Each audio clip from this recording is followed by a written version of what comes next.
Where the Washington Commanders are moving on from offensive coordinator Kliff Kingsbury and defensive coordinator Joe Whitt Jr. That is the latest from our NFL insider Jonathan Jones. It was a rough season for Dan Quinn and the Commanders. They struggled to a 5-12 record after making it all the way to the NFC title game just 1 year ago. Let's welcome in JP Acosta from the Pushing the Pile podcast. And JP, the results speak for themselves. So was this the right move to make changes at the coaching positions for the Commanders?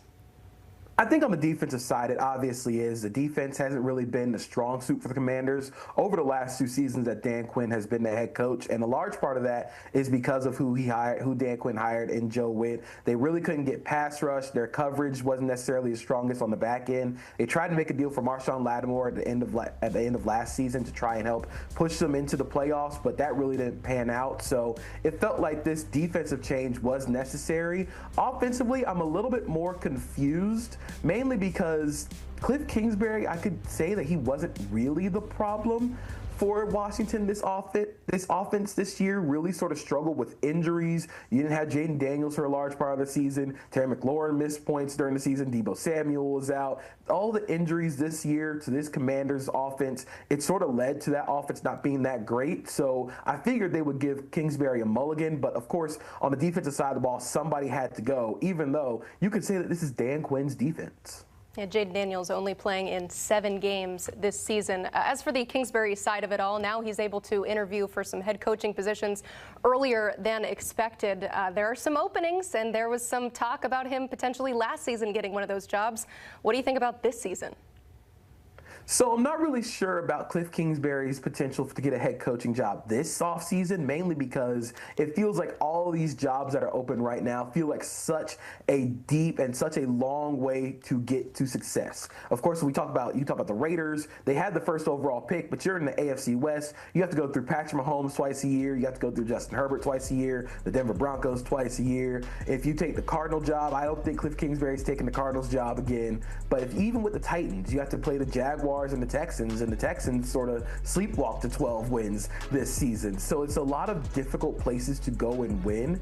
I think if there's any team that could hire Kingsbury, it would be the Giants. I think they have the quarterback. I think the offense might really fit Jackson Dart and his ability to run and sort of mask his inefficiencies throwing the football.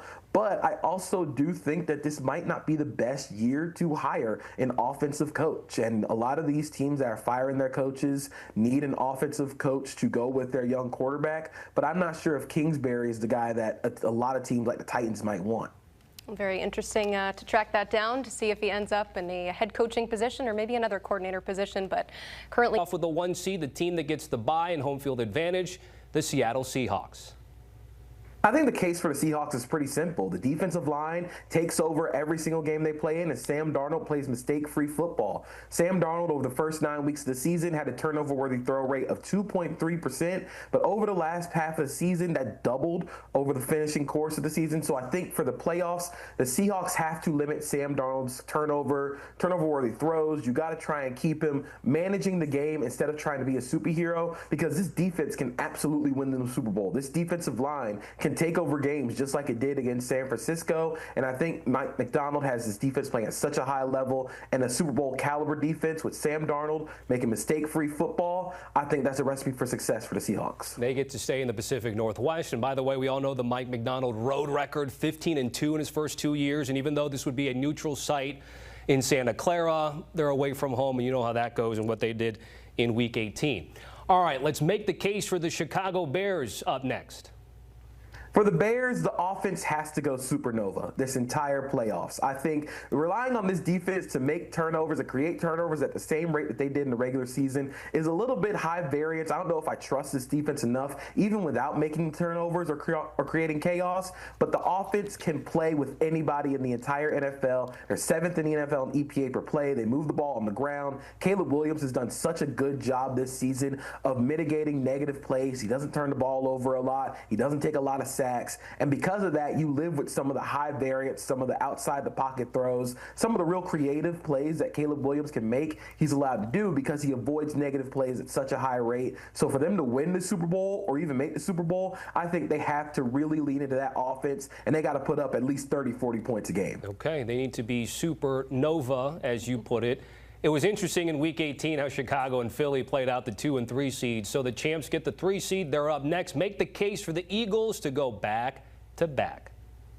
To go back-to-back, I think this Eagles team has to lean on their defense. They have to make every game a rock fight. This feels like the defending champions coming in. They're sort of on the ropes, but you have to beat the Eagles for 60 minutes, and I think this defense has just enough for them this year. If they want to make the Super Bowl, it's got to lean through that defensive line that can take over games. Jalen Carter, Jordan Davis, I think the addition of Jalen Phillips on the edge as a pass rusher really gives them a lot. So because if you get in games you play against the Eagles, you really have to win in the whole 60 minutes, because if you let them stay around, if you let them hang around, you're always one A.J. Brown or one Devontae Smith or one Saquon Barkley play away from the Eagles winning. So I think for this Eagles team to win the Super Bowl, they have to have the defense win a lot of games for them just to keep the offense in a winnable situation.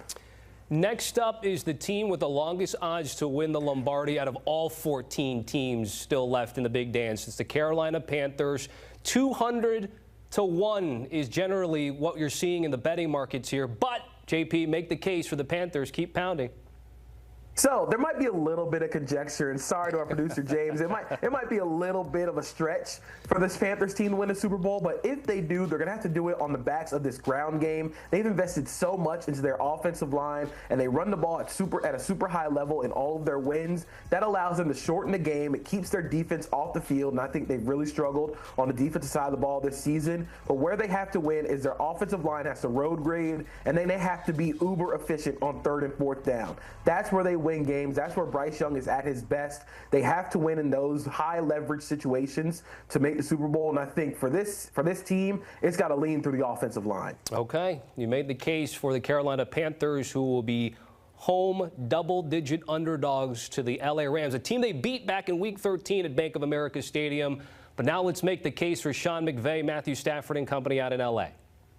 I think it's pretty simple for the Rams. The offense continues to play at a high level, and this pass rush completely shuts the door on any opposing team. They're first in the NFL in success rate. They move the ball at such a high level. I think what's underrated about this Rams team, because they have Puka Nacua, Devontae Adams, Matthew Stafford, Sean McVay calling the plays, they've been one of the most successful rushing games this season out of anybody in the NFL. I believe they're number 1 in rushing success rate. So when they're able to run the ball the way they do, when they're able to create explosives in the passing game with Devontae Adams 100% healthy, and if they get Kevin Dotson, their right guard, back healthy, I think it's going to be really tough to beat this team on offense. And if they get a lead, it's going to be really tough to block all those guys they have up front with that pass rush. Kobe Turner's playing at an all-pro level this season. Jared Verse is always going to create havoc. Byron Young's played really well, and they now have guys they can rotate on that defensive line. So that's really how they're going to win. We have seen teams win Super Bowls before with elite quarterbacking and elite pass rush, and I think the Rams can do it again just like they did last time. Yeah, when the Rams lost to the Panthers the first time around, Matthew Stafford 3 turnovers, which was quite